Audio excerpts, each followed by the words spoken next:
Je viens tout juste de terminer le calcul des macros pour la recette d'aujourd'hui. Ce sont des petits pains keto à hamburger, super facile, vraiment délicieux et ça vous permet de manger toutes sortes de sandwichs là. Je crois que c'est une recette que vous allez bien aimer, hein.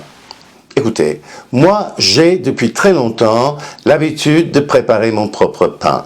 Vous, par contre, c'est peut-être pas exactement votre cas et j'imagine qu'il y a pas mal d'entre vous qui sont assez intimidés par la préparation du pain, mais je vous assure qu'il n'y a rien de plus simple. Bon. Sauf acheter son pain au supermarché. Là, j'ai un produit que j'ai trouvé au supermarché. Les petits pains à hamburger Sola, c'est un produit qui est faible en glucides, mais la question que j'ai, c'est est-ce que c'est vraiment bon pour le régime keto? Moi, quand je vois ça au supermarché, c'est quand même bien tentant. Ce paquet m'a coûté 3,99 $ et c'est quand même très très peu cher pour ça. On peut payer jusqu'à 7,99 $ pour le même paquet de 4 petits pains. C'est-à-dire que chaque petit pain coûte entre 1 $ et 2 $ selon le commerçant. Bon, mais voilà, je trouve que c'est quand même un peu exagéré ça. Avec rien que 6 grammes de glucides nets chacun, les petits pains Sola sont vraiment très intéressants, je crois. Et de toute manière, ça vaut bien la peine de regarder d'un peu plus près. Voici le petit pain à hamburger Sola. Il a très belle apparence, à mon avis, hein, et regardez à l'intérieur. Hein, la mie, elle est bien aérée, bien légère. Et finalement, on dirait un petit pain à hamburger tout à fait normal, comme les petits pains à hamburger faits de farine de blé. Il y a bien une raison, hein. Si vous suivez le régime keto de manière très sérieuse, vous savez bien qu'il faut faire autre chose que de compter tout simplement les grammes de glucides nets que l'on consomme. C'est une histoire d'ingrédients. Il faut faire attention avec certains ingrédients parce qu'ils peuvent faire monter le niveau d'insuline dans votre sang et donc vous faire sortir de la cétose. Lisons donc la liste des ingrédients des petits pains Sola. Bon, je traduis parce que c'est en anglais. L'ingrédient principal, c'est de l'eau. De l'eau. Ensuite, du gluten vital de blé, déjà du blé, de l'huile de soja, de la fécule de tapioca résistante, du fibre d'avoine, de la fécule résistante, de nouveau, de la levure du boulanger, des œufs, de la farine de blé, voyons, de la farine de graines de tournesol, de la farine de soja, contient 2% ou moins des suivants: le vinaigre, l'érythritol, le sel, le tagatos, c'est une sorte de sucre, les graines de lin moulues, le lait sans gras, la gomme cellulose, le sucre, de la poudre de lait sûr, des enzymes supplémentaires, de l'échitine de soja, de la gomme guar, de la propionate de calcium, de l'acide scorbique, de la farine de blé enrichie, et il y a toute une liste d'ingrédients que je ne vais pas vous lire parce que bon, c'est déjà assez long, non? Et pour en finir, de l'acide ascorbique, de l'essence de fruits de moine, de la gomme xanthane, des arômes naturels. Des arômes naturels? Lesquels? Et de l'essence des feuilles de stevia. Et d'ailleurs, à la fin de la liste, ils sont très clairs, hein? Ils disent en grosses lettres, contient des œufs, du lait, du soja et du blé. Comme vous pouvez vous imaginer, c'est pas vraiment pour le régime keto. Évidemment, j'ai une solution. Voici mon petit pain à hamburger keto, hein. Comparons avec le petit pain Sola, sont tout à fait comparables. Le petit pain Sola est un peu plus grand, un tout petit peu, pas beaucoup, mais les deux petits pains pèsent exactement de même, 61 grammes chacun. Et le mien, regardez à l'intérieur, tout à fait comme l'autre, tout à fait comme le pain normal, le pain fait de farine de blé. C'est bien aéré, c'est tout à fait, ça a une texture qui est quand même tout à fait comme du pain. Et voilà, et l'apparence est quand même assez belle à mon avis, à mon humble avis.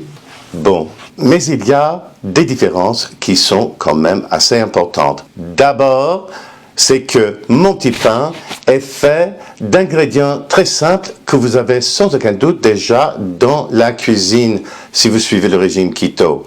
Ensuite, il y a les macros que je vais vous présenter à la fin. On passe à la cuisine, oui?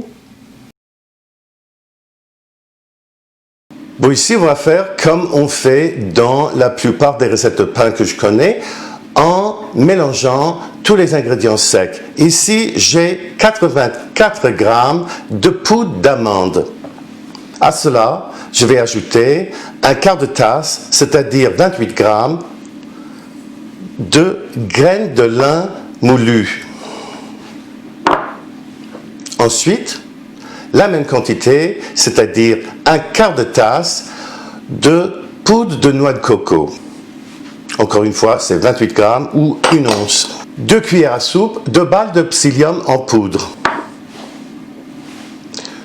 Une demi-cuillère à thé de bicarbonate de soude. Une bonne pincée de sel. Une demi-cuillère à thé peut-être. Et là, je vais les mélanger à l'aide d'un fouet. S'il y a des grumeaux, cassez-les. Voilà.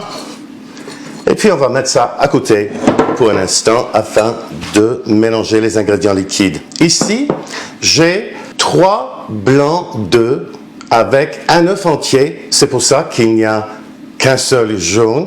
Et je vais les battre pour les incorporer.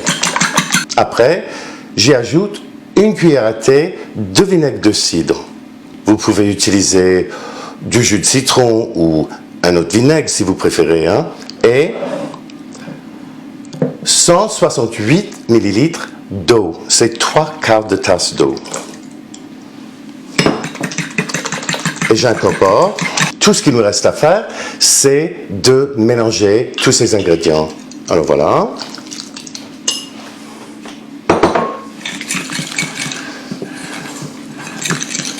Je crois qu'une fourchette est vraiment le meilleur outil pour ça, à cause des balles de psyllium en poudre. Et là, vous voyez, ça commence à s'épaissir déjà. Et si vous êtes en train de vous dire, comme je me l'imagine, bon, mais c'est vraiment trop liquide, ça va jamais marcher, ne vous inquiétez pas, ça va marcher. Et voilà. Très liquide maintenant, mais en 15 minutes, ça va faire une pâte à pain vraiment excellente, comme vous allez voir. Attendez donc 15 minutes. Préchauffez le four à 175 degrés centigrades, soit 350 degrés Fahrenheit. Et là, on va passer à l'étape suivante. Un quart d'heure après, regardez notre pâte. Elle est belle, et elle est quand même bien solide, comme vous allez voir. N'est-ce pas? Ce qu'on va faire, on va la diviser en 6 parties plus ou moins égales. Plus ou moins, bon. D'abord, je la coupe en 2, et puis chaque partie en 3. Comme ça. Rien de plus facile. Après, on va en faire des boules comme ça. Bon, là, c'est quand même petit par rapport à celui-là. Alors bon, on va tout simplement en ajouter. Vous voyez, c'est une pâte qui est très facile à travailler. Comme ça. Et là, après, on va les mettre, les boules, sur une plaque recouverte de papier sulfurisé, comme ça. Et au suivant. Et en 5 fois rien, regardez, on a 6 beaux petits pains qu'on va mettre au four à 175 degrés, comme j'ai dit avant, pendant 45-50 minutes.